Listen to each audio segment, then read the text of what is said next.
So the Gungle was set in Palm Springs, and when did you guys move to We Palm moved officially Springs? in like 2019, and it really was sort of let's try it out.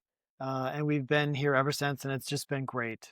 So you came before the pandemic, so it was It was an intentional accident. for you guys to leave Yeah, LA. it was. We An intentionally left accident. LA in 2019, and then the pandemic hit. So we were, I think, kind of lucky to be out here during that time. Wow. So we had already left. It was just kind of a happy accident. So how is it living and working in a house with two writers? You both written multiple novels Yeah, now. it's saved by us being on different sides of the house and sometimes slamming doors. But for the most part, yeah, we just keep our separate spaces, and then sometimes we meet in the middle at lunch, and it's really lovely to be able to. Well, first, so he had his publishing success before me, and so I can sometimes go to him and be like, "What about this? What about that?" And then likewise, we can talk about story and what kind of midpoint are you working on? Where are you on the process? And we read each other's work. So there's some overlap, and we also understand the language too. So if we have an idea while we're on a walk and we have to say, "Oh, I'm going to make a note real quick," we both get that. The biggest problem is if we're at a dinner party or something and someone says something crazy and we both want to use it in our next work, and it's sort of a race to like, did you hear that thing she said about the sheep? I'm like, oh my God. So it's like, who can get it in their book first is kind of how that shakes out. That's funny. Do you love living I in Palm really do Springs? love it. I really do love it. I feel like it's, well, so different from LA in that it's, there's parking there at the post office or the grocery store. There's not a bunch of crazy traffic all the time. You can get from one end of the town to the other.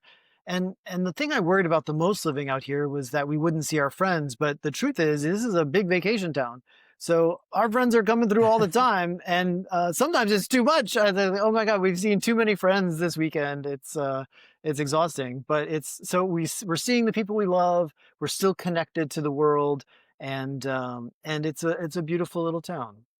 It is. It was funny. Yesterday I was working away and I had a dentist appointment and I forgot about it. And the alarm goes off and it says 10 minutes. So I'm like, oh my gosh. So but I brushed my teeth and drove to the dentist and got there right at Of 2 o'clock. course, I mean you could never in Friday. LA. You could never. You're right too. I do love that people come out and they always want to see you when they're there. And it's funny, like just booking them. Like, okay, we're gonna have lunch with this person. We're gonna have a drink with this person. We're gonna, breakfast here or just hang out. But it is great. You actually see, in some ways you see people more often than you do in LA because you don't have to deal with the traffic and the planning and the canceling and all of that That's sort right. of And thing. then if they stay with you, you are actually having real quality time versus like I have That's 40 minutes and then I got to get on the 101 before, it's like that kind of thing.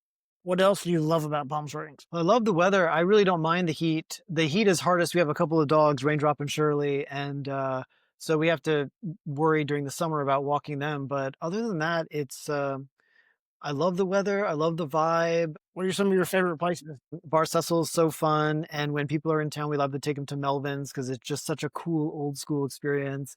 But I also love El Mirasol, this Mexican restaurant out here that's been around forever.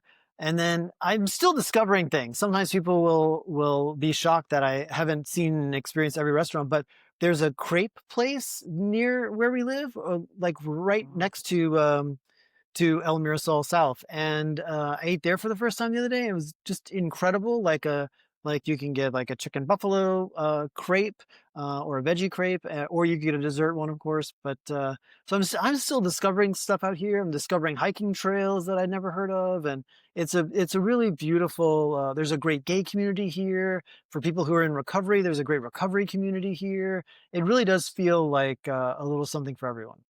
I mean, literally, we can't go anywhere without running into I someone know. we know. Everywhere we go, it feels like we were walking the dog and this guy rides up on his bicycle. And first I didn't recognize him. And it was like this guy we know who lives on the other side It's of town. so cool. It is a small town, and yet it still doesn't feel like a crusty, dilapidated small town. It feels lively and lovely.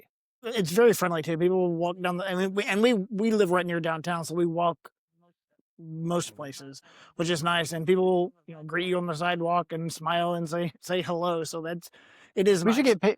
And I grew up in a small town in Arkansas, but I feel like I know more people here Oh, than I for did sure. there. By the way, we should get paid for this. This is really, we're being really honest and really, really true. We need to tap into the Chamber of Commerce and be like, hey, what are you talking about? We got you.